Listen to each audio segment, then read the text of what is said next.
দেশের মানুষকে ইনফর্ম করেছে যে কেন তাদের বিদেশে চলে যেত এবং দেশের মানুষকে দেখিয়েছে যে স্বৈরাচারী হাসিনা আসলে প্রকৃত চেহারাটা কি। এবং আমি মনে করি একটা গণ আন্দোলনের জন্য এর চেয়ে বড় আর কিছু হতে পারে না।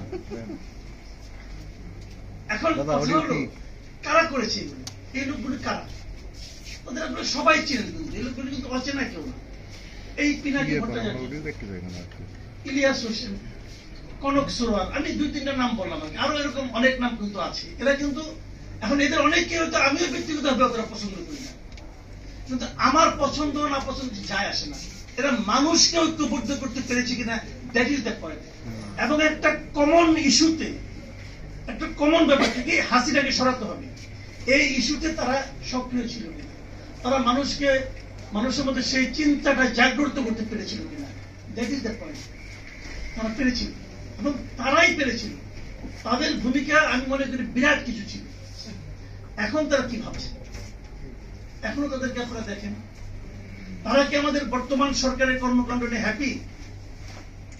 একবার ভাবেন, যে লোক হাসিনা সরকারকে সরানোর জন্য পাগল হয়ে গেল, যে লোক ইউনূস সরকার আসার পর তার প্রশংসা করলো, তারা এখন কেন করে না?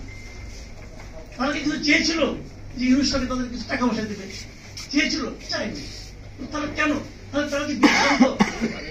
এটা ভাবেন, তারা কি বিভ্রান্ত? অথবা তারা যেগুলি বলে সেগুলি মিলিয়ে নেন।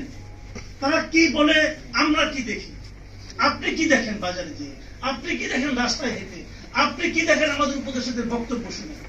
ভাবুন কি চেয়েছিলেন, কি পেয়েছেন, তারা এখন কি বলে, আমাদের ওনারা এখন কি বলে। এটা নিয়ে আমি নিজস্ব কোনো মন্তব্য করতে চাই না, কারণ আমি প্রতিদিনই বলি, কিন্তু এখানে বলছি আমি এই চিন্তাগুলো কিন্তু আমাদের করতে হবে। একটা কথা মাথায় রাখবেন, কেউ মসিহা না, কেউ আপনাকে কেউ কিছু করে দিবে না, যা কিছু করার আমাকেই করতে হবে। আমি যদি এখানে ভুল কিছু করতে থাকি, আপনারা আমাকে থামিয়ে দেবেন, ভাই আপনার এই পাগলামি আমি শুনতে চাই না, তখনই বুঝবো আমি পাগলামি করতেছি। যতক্ষণ পর্যন্ত আপনারা আমাকে না থামাবেন, আমি ভাববো কি আমি তো খুব ভালো করতেছি।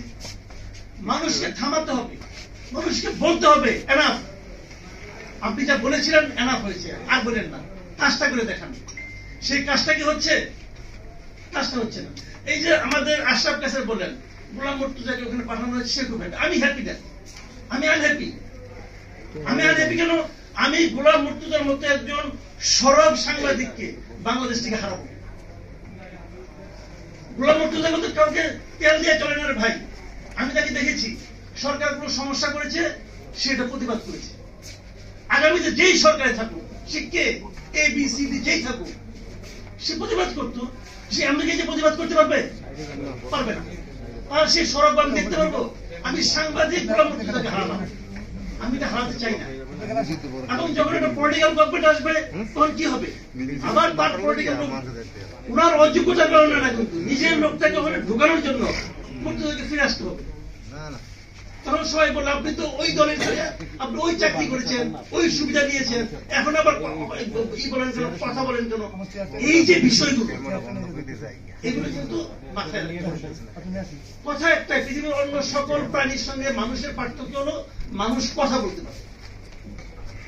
আল্লাহ আমাকে কথা বলার জন্য একটা যোগ্যতা দিয়েছে, এটাই বলতে চাই, এটাই বলতে হবে।